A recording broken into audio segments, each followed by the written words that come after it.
नमस्कार दोस्तों, astro belief astrology में आप सभी का स्वागत है। मैं विवेक दुबे। दोस्तों, आज बात करूंगा 17 जनवरी 2023 को शनि देवता का जो गोचर होने वाला है उसका कन्या राशि पर, वर्गों पर। यानी यदि आपका लगन कन्या है या आपकी राशि, या राशि यानी कि आपका चंद्रमा जो है 6 नंबर यानी कन्या राशि में बैठा होगा तो आपकी राशि कन्या है।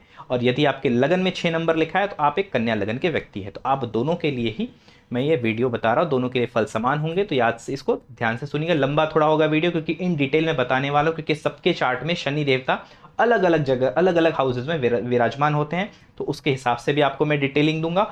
और भी कुछ इस इंपॉर्टेंट ज़रूरी चीज़ें होती हैं जो आपको ट्रांजिट के दौरान देखनी चाहिए, वो भी मैं आपको बताऊंगा। तो शुरू करते हैं। सबसे पहले दोस्तों, शनि देवता का ये जो गोचर होने वाला है कुंभ राशि में होने वाला है। कन्या राशि, कन्या लगन कन्या राशि के लिए उनके 6वें भाव में, 6th हाउस में ये ट्रांजिट होगा, जहां पे 11 नंबर लिखा है। आपकी कुंडली का 6वां घर है, 6th हाउस है, जो कि रोग, ऋण, कर्जा, शत्रु, इन सब चीजों को दर्शाता है। इन पर इस भाव में शनि देवता गोचर करने वाले हैं 17 जनवरी 2023 को। तो दोस्तों, सबसे पहले आपको यह देखना है कि आपके कुंभ राशि 6वें भाव में कोई ग्रह तो नहीं बैठा है। जो भी ग्रह बैठा होगा, फॉर एन एग्जाम्पल जुपिटर बैठा है, तो उससे जुड़े तो जीव, खास करके जो लिविंग थिंग सिग्निफिकेंट है, उस पर बहुत ज़्यादा एक तरह से एक चैलेंजिंग इफेक्ट देखने मिलेगा आपको। क्योंकि शनि जब भी किसी प्लैनेट के ऊपर से गोचर करते हैं, क्योंकि अगर 6वें भाव में बाय डिफॉल्ट कोई ग्रह बैठा है आपके जन्म कुंडली में, आपके बर्थ चार्ट D1 चार्ट में, तो शनि का गोचर जो है उसके ऊपर से होने वाला है इन 2.5 सालों में। तो बेसिकली जब शनि किसी भी ग्रह के ऊपर से गोचर करते हैं तो उस ग्रह से जुड़े सिग्निफिकेंट आपके जीवन में कुछ बुरे फल देते हैं। जैसे जुपिटर है तो शिक्षा हो सकती है, जुपिटर है तो बच्चे हो सकते हैं, खास करके मेल चाइल्ड हो सकता है, जुपिटर है तो विवाह से जुड़ी कोई चीजें हो सकती है। इसको लेके कुछ नेगेटिव रिजल्ट या चैलेंजेस आपको देखने पड़ सकते हैं, ये आप समझ लीजिएगा। चंद्रमा है तो माता से लेकर जुड़ा हुआ, मेंटल पीस से जुड़ा हुआ। मरकुरी है तो नर्व सिस्टम, इंटेलिजेंस, बहनें, आप बहनें जो हैं उनको लेके, बुआ को लेके। सन है तो फादर, प्रेस्टेज, गवर्नमेंट, लीगैलिटीज, इसको लेके। और इस तरीके से जो भी 6th हाउस में ग्रह बैठा है उससे रिलेटेड सिग्निफिकेंट में कुछ चैलेंजेस आपको देखने पड़ेंगे इन 2.5 सालों में। और विशेषकर कब देखेंगे? वो जो ग्रह बैठा है आपके 6वें भाव में, उसकी डिग्री देख लीजिए। जब शनि गोचर में उस डिग्री के 5 डिग्री आगे या 5 डिग्री पीछे होंगे तो इंटेंस इफेक्ट देखना शुरू हो जाएगा। और सबसे ज्यादा इफेक्ट किसको दिखाई पड़ेगा? जिनकी शनि देवता की महादशा या अंतरदशा चल रही है। अदरवाइज नॉर्मल इफेक्ट तो सभी को दिखाई देता है। अब बात करते हैं कि शनि देवता 6वें भाव में गोचर करेंगे तो फल क्या होगा। शुरू करते हैं। अगर आपकी कुंडली में शनि देवता पहले भाव में बैठे हुए, 1st हाउस में, तो ये गोचर जो है आपके 6वें भाव में हो रहा है। तो थोड़ा सा दुश्मन, रोग और ऋण, इनसे आपको सावधान रहना, इनसे बचना है। इनको जैसे डिजीज मैंने कहा है, तो अपने हेल्थ का केयर करना है, कॉन्शियस रहना है। दुश्मन यानी कि बिना मतलब के झगड़े मोल नहीं लेने हैं। कोई आपसे दुश्मनी भी करे तो आप शांत रहो, उसको दुश्मन बनाने दो। आपको दुश्मन बनाएगा, अपने बोलते हैं ना कि उसका शनि भारी हो जाएगा, क्योंकि 6वें भाव दुश्मन के भाव में शनि बैठे हैं। तो जो आपको दुश्मन बनाएगा उसका टाइम ऑटोमेटिक खराब हो जाएगा। आप उसके लिए अपना खून ना जलाएं, बिना मतलब आप उसको अपना दुश्मन ना माने। आप दुश्मन मान लेंगे तो फिर नुकसान आपका है। फिर ये जो मैंने आपको बताया ना, जो ये काम करती है एस्ट्रोलॉजी, वो प्रॉपर काम नहीं कर पाएगी। अब मान लीजिए आपके शनि देवता दूसरे भाव में, 2nd हाउस में बैठे हुए, तो फिर ये जो समय होगा, अगर कोई लोन वगैरह लिया है आपने, तो बेसिकली हो सकता है वो लोन भरने में दिक्कत आए, इंटरेस्ट ज़्यादा पे करना पड़ जाए। क्योंकि दूसरा और 6 का संबंध अक्सर पैसे को थोड़ा सा एग्जॉस्ट करता है, मनी को एग्जॉस्ट करता है, फैमिली को एग्जॉस्ट करता है। तो 2-6 का कॉम्बे, फैमिली को एग्जॉस्ट करने का मतलब है किसी प्रकार से हो सकता है रोग की वजह से किसी प्रकार के फैमिली की एनर्जीज को भी एग्जॉस्ट पे चली जाए, एग्जॉस्ट हों, इसके संभावनाएं बनती है। उसको लेके आपको सावधान रहना है। शनि देवता जिसकी भी कुंडली में तीसरे भाव में बैठे हुए हैं, तो बेसिकली स्किल्स के लिए अच्छा है, जॉब के लिए भी एक हद तक अच्छा है। यात्राएं थोड़ी हो सकती फ्रस्ट्रेटिंग रहें, भाइयों से, सिबलिंग से थोड़े बहुत रिश्ते खराब होने के चांसेस बनते, बट इतनी ज़्यादा प्रॉब्लम नहीं है। ओवरऑल ये आपके लिए एवरेज और ठीक ठाक गोचर रहेगा। कुछ नया स्टार्ट कर सकते हैं, कोई नई जॉब के लिए जॉब में मेजर कुछ चेंज करना चाहते हैं बहुत बार की, लाइक इस कैटेगरी से दूसरे कैटेगरी में काम करना है, तो वो इस वक्त किया जा सकता है। शनि देवता अगर आपके चौथे भाव में बैठे हुए हैं, फोर्थ हाउस में, तो दोस्तों ये समय मैं कहूँगा माता से रिलेशन अच्छा बना के रखें, घर का एनवायरनमेंट अच्छा बना के रखें, और हो सकता है मकान के संबंध में कुछ लोन वगैरह आप ले सकते हैं, ये उसके लिए सही समय होगा। शनि देवता अगर आपकी कुंडली में पांचवें भाव में बैठे हुए हैं, फिफ्थ हाउस में, तो ये प्रेम संबंधों के लिए अच्छा नहीं है, कॉम्पिटेटिव एग्जाम के लिए अच्छा है। कॉम्पिटिशन के लिए आप तैयारी कर रहे हैं, कॉम्पिटेटिव एग्जाम के लिए, उसके लिए लगभग सपोर्ट करेगा। और इसके अलावा प्रेम संबंधों के लिए एज आई सेड बहुत अच्छा नहीं। फॉर्मल एजुकेशन के लिए भी ये एवरेज गोचर है, बहुत अच्छा सपोर्टिव गोचर नहीं है। तो मेजर ये तकलीफ देगा, जो प्रेम संबंध है उसको लेके थोड़ी दिक्कत दे सकता है, उसमें विवाद झगड़े देखने मिल सकते हैं।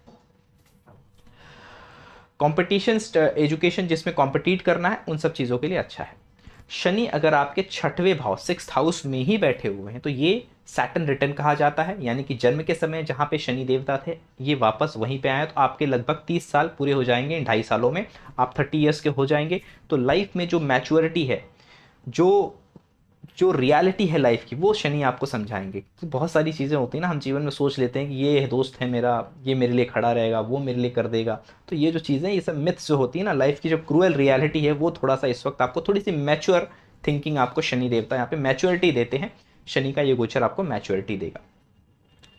जॉब से रिलेटेड चीज़ों को भी यहाँ पे आपको पुश करेगा, जॉब, और थोड़ी बहुत हो सकता है कि जॉब में कुछ स्ट्रगल देखने मिले, जायज़ है। शनि देवता अगर आपकी कुंडली में सातवें भाव में बैठे हुए हैं, तो देखिए ये दिखाता है कि मैरिज लाइफ में कुछ संबंध अगर प्रॉब्लम में चल रहे हैं, झगड़े उगड़े चल रहे हैं, उसके लिए ज़्यादा अच्छा नहीं है। अगर सब कुछ ठीक ठाक चल रहा है, कोई मेजर प्रॉब्लम नहीं है, ये जो दिक्कत परेशानी ये हो सकती है, आपको झगड़े से बचना है, और आपकी जो लाइफ पार्टनर है उसकी हेल्थ का ध्यान रखना है। यहाँ पे उससे ज़्यादा कोई दिक्कत की बात नहीं है। और अगर आप बिजनेस पार्टनरशिप में, उसके लिए भी सेम, बिजनेस पार्टनरशिप में विवाद होने से बचिएगा। आपने आपके अंदर पार्टनरशिप के अंदर अंडरस्टैंडिंग अच्छी रखिएगा। शनि देवता अगर आपके अष्टम भाव में बैठे हुए हैं, तो दोस्तों अगर आपकी शनि देवता की महादशा अंतरदशा चल रही है, तो ये थोड़ा सा डिफिकल्ट टाइम होगा रिलेटेड टू जॉब। किसी भी प्रकार से जॉब कह लीजिए, बिजनेस कह लीजिए, जो भी है आपका, ये समय थोड़ा सा आपके लिए फ्रस्ट्रेटेड रहेगा। ऑब्स्टेकल्स आएंगे, रुकावटें देखने मिलेंगी, परेशानियां ज़्यादा होंगी, प्लानिंग्स काम नहीं करेंगी, ये थोड़ी सी देखने मिलेगी। अगर आपके शनि की महादशा या अंतरदशा चल रही है तो ये ज़्यादा होगा, अदरवाइज इसका मेजर इफेक्ट आपके ऊपर नहीं होगा। शनि देवता आपकी कुंडली में अगर 9th हाउस में, नवम भाव में बैठे हुए हैं, तो ये कॉम्बिनेशन ओवरऑल आपकी जर्नीज़ को अच्छा बनाता है। कहीं ना कहीं ये भी आपके संबंधों में ओवरऑल जो भी 9th हाउस से रिलेटेड चीज़ें हैं, यात्राएं हो गई, फादर से रिलेशन हो गया, उन सब चीज़ों को लेके कहीं ना कहीं ठीक ठाक रहेगा। इसमें कोई नेगेटिविटी नहीं है, ना ही कोई बहुत ज़्यादा पॉजिटिविटी। ये जो कॉम्बिनेशन आ रहा है, जिसके भी शनि देवता नवम भाव में बैठे, उसके लिए कोई ज़्यादा परेशानी की बात नहीं है। शनि देवता अगर आपकी कुंडली में दशम भाव में बैठे हुए हैं, तो ये जॉब के लिए अच्छा है। नई जॉब अपॉर्चुनिटीज़, अचीवमेंट्स के लिए बहुत अच्छा है। नई जॉब मिल सकती है, जिनको जॉब नहीं मिल रही थी उनको जॉब मिल सकती है। नए नए अपॉर्चुनिटीज़ आ सकते हैं रिलेटेड टू जॉब, और कुछ जो लोग ऑलरेडी जॉब कर रहे हैं उनको कुछ अचीवमेंट्स भी हो सकता है, प्रमोशन या कुछ ना कुछ उनको मिल सकता है। ये एक अच्छा गोचर है 2.5 साल का।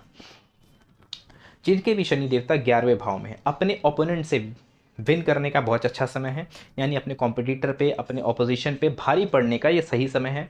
और साथ ही साथ मैं कहूँगा ये समय जो है, आपको अगर आप जॉब करते हैं उसमें भी आपकी सैलरी हाइक होना या कुछ ना कुछ बेहतर जॉब से बेनिफिट होने की संभावना अधिक से अधिक रहेगी। और साथ ही साथ प्रेम संबंधों से भी बेनिफिट हो सकता है।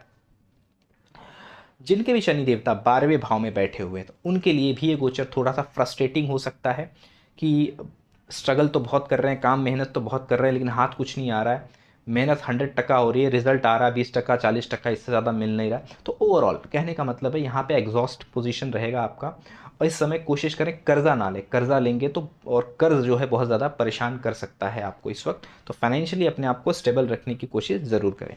तो ये था दोस्तों, शनि देवता 12 भाव में आपकी कुंडली में कहीं पर भी बैठो, उसका 6वें भाव में जो शनि का गोचर हो रहा है, ये एक फल मैंने आपको बता दिया। अब दोस्तों शनि देवता इस पूरे गोचर में जो नक्षत्रों से वो गोचर करेंगे, वो नक्षत्र है मंगल देवता का, वो नक्षत्र है राहु देवता का और वो नक्षत्र है बृहस्पति देवता का, जो कि नक्षत्र पड़ रहे हैं धनिष्ठा, शतभिषा और पूर्वा भाद्रपदा। तो इनमें से शनि देवता का गोचर होगा और इसमें से भी मैं आपको बता दूं, अगर आपके मंगल, राहु और बृहस्पति जितने अच्छे बैठे होंगे, गोचर आपका उतना ही अच्छा, उतना ही शुभ होगा आपकी कुंडली के हिसाब से। तो किसी विशेष चीज़ों के लिए आप चाहें, अगर आपको कुछ कन्फ्यूजन है तो ही आप कंसल्टेशन लें, तो आप कंसल्टेशन किसी एस्ट्रोलॉजर से ले सकते हैं। और अगर आप मुझसे कंसल्ट करना चाहें तो नंबर आपको दिख रहा होगा, व्हाट्सएप पे आप कांटेक्ट कर सकते हैं। साथ ही साथ जो लोग एस्ट्रोलॉजी सीखना चाहते हैं, एस्ट्रोलॉजी कोर्स करना चाहते हैं, वो भी मुझे कांटेक्ट कर सकते हैं। तो ये था दोस्तों कन्या के लिए शनि देवता का गोचर 2023, उसके लगभग इन डिटेल मैंने सारी एक्सप्लेनेशन आपको दी है। किसी विशेष संबंध में आप मुझसे कंसल्ट कर सकते हैं। मिलता हूँ नेक्स्ट वीडियो के साथ, तब तक के लिए आप सभी को नमस्कार।